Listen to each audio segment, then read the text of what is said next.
First, talking about the Indiana Pacers defeating the Milwaukee Bucks 4-1 in their series last night.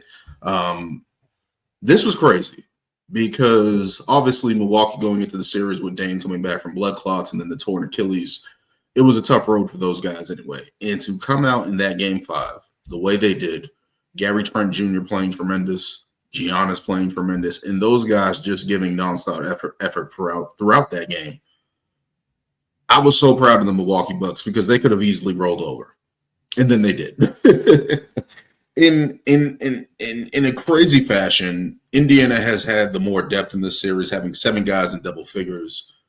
Halliburton playing great, Nembhard playing great. Just a crazy game because Milwaukee found a way to get the lead late.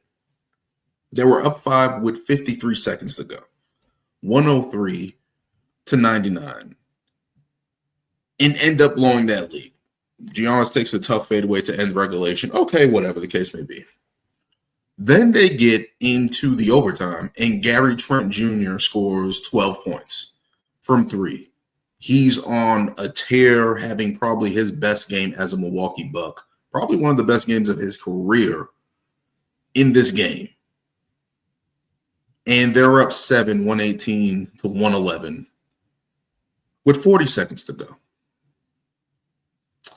And what proceeds to happen is turnover, and 1 foul, turnover, bucket from the Indiana Pacers. And it becomes a 1-point game, 119 to 118. All the Milwaukee Bucks have to do is hold the ball.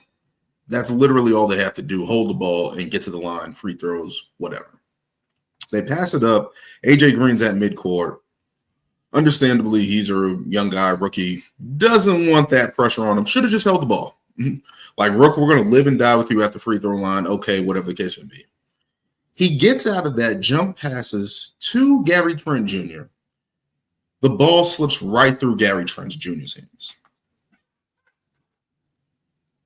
This guy's having an amazing night in this series.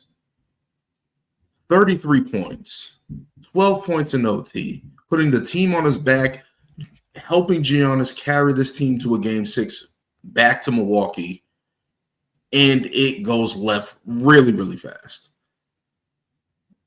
I can't imagine how he felt. He probably felt devastated. To get that type of production at that point, and then to have it lost in that moment is crazy. And then the ensuing possession, Halliburton comes down, gets Giannis off balance, goes straight to the hole. Kevin Porter Jr. doesn't help on the drive, and he lays it in over Giannis. Ball game. It's over. The Milwaukee Bucks season is over. And Giannis in this 5-game series was incredible. 33.8 points per game, 14.3 rebounds, and 5 assists in this series. In potentially his last game as a Buck. 30 points, 20 rebounds, 13 assists, 2 blocks, 2 steals. And that's how it's going to end for Giannis in Milwaukee. Now, let me talk about the Pacers. They've had their moments in this series where they kind of look like they were out of it. But those guys playing together as fast as they play at the good pace that they play, Halliburton has that team playing really well. Kudos to those guys moving on. They're going to take on Cleveland. They're up. I believe the season series, they actually won 3-1 in that season series. So they do have familiarity with the Cleveland Cavaliers. Good luck to those guys. They played tremendous. They did what they had to do. But as for the Milwaukee Bucks, it is crazy how they lost that game and potentially Giannis's last game ever.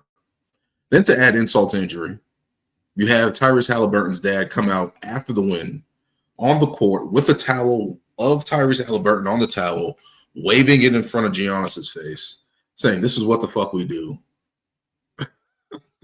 In a crazy circumstance. He's in Indiana. He's the franchise player's father out there in front of Giannis, causing trouble, talking shit. And Giannis is just stunned there like, what the fuck just happened? And Giannis goes around. They have a conversation. Looks like they understood, like, hey, yo, chill out, XYZ. Okay, cool. Then he goes over to Benedict Mathurin. They're having the same embrace that was kind of looks a little on edge. They start pushing each other. A scrum at the end. And it's just crazy how that game went and how Giannis's potential Milwaukee Buck career is going to end. 33.8 points, 14.3 rebounds, and 5 assists over the course of this series. And doing all he can. Played as hard as you could in that game, doing everything, rebounding, passing, dunking, scoring, and comes up short. And that's what you expect out of a superstar, right? Of a guy to do that at that caliber. Win or lose, he's going to go out there and try his best to get his numbers and try to put his team on his back to do that. He did that. There's no question in Giannis or whatever future moves he's going to make. But looking at this Milwaukee Bucks team, because I think that's the biggest thing out of the series is the future of the Milwaukee Bucks. You know, after trading Drew Holiday for Damian Lillard, trading Chris Middleton, who was okay with Washington, whatever, not the guy that they need to be him to be, but in terms of what he was with Milwaukee, trading for Kyle Kuzma. Now, Kyle Kuzma has been one of those players that has been seen as an outcast. You know, he got outcast from the Lakers, went to the Wizards, scoring 20 points, whatever the case, had a chance to go to the Mavericks, I believe, last year, didn't want to leave, wanted to stay in Washington. Comes to this year, same thing. Gets traded to the Milwaukee Bucks, has an opportunity to win. And Doc is relying on him a lot.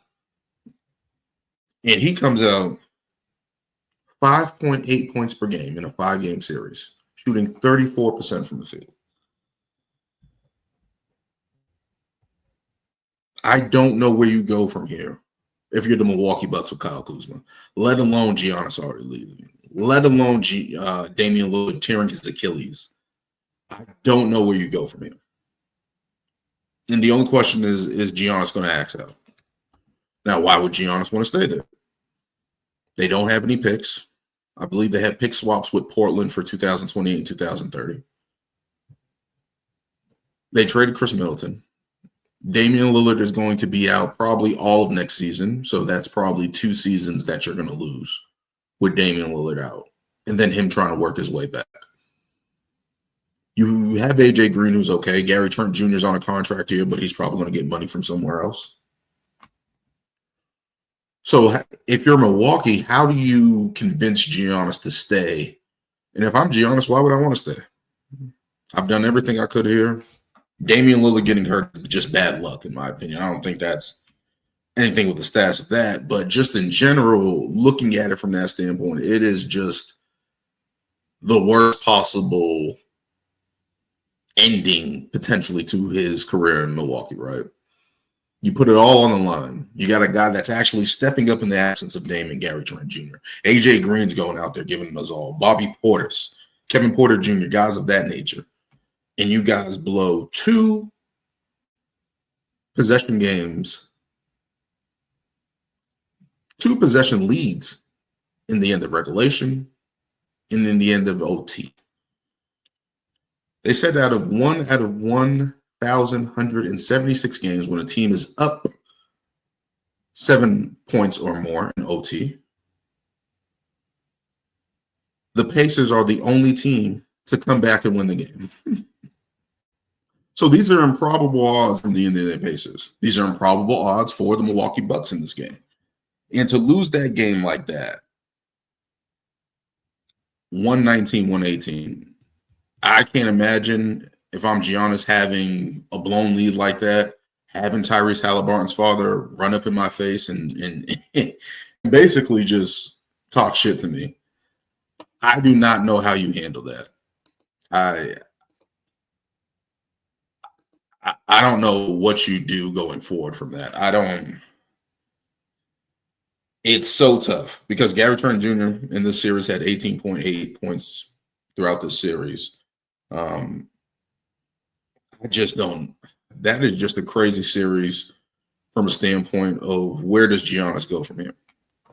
and they're going to have to figure that out in the offseason. Milwaukee definitely has to scramble at this moment and try to figure it out. I don't know if Giannis gives them more time to figure it out, because over the past couple of years, he's been kind of alluding like, yo, we got to be better. We got to do better. They traded for Dame. They traded for Kuzma. They're trying these things, but it just seems like these moves have kind of fallen short, considering all the moves that other teams have made, like the Celtics, like the Knicks, Indiana, if you want to say, the team that they're losing to. Cleveland has made massive moves and done great things. Roster-wise construction, coaching, and I don't know where you go from here. I don't know where you go. But Indiana goes up 4-1, takes that series, and looking to head on to face the Cleveland Cavaliers, whereas the Bucks look into an offseason of uncertainty. Let's keep moving.